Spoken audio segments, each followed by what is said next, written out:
এই টি-20 ওয়ার্ল্ড কাপটা শুরুর আগে যদি কেউ বলতো যে জিম্বাবুয়েকে সুপার 8 এ দেখা যাবে তাহলে আমরা নিশ্চয়ই তাকে পাগল বলতাম। বা যদি আরও আগ বাড়িয়ে কেউ বলতো যে জিম্বাবুয়ে গ্রুপ চ্যাম্পিয়ন হিসেবে সুপার 8 এ যাবে তাহলে আমরা কি বলতাম?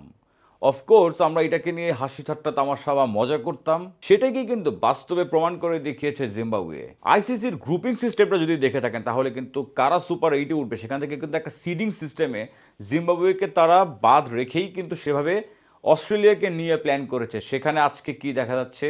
অস্ট্রেলিয়াকে গ্রুপ স্টেজ থেকে বিদায় করে দিয়েছে এবং কোন সে টিম? জিম্বাবুয়ে। ক্রিকেটে অলৌকিক কিছু যদি হওয়ার থেকে থাকে তাহলে সেটা কিন্তু খুব মাঝে মাঝে দেখা যায়।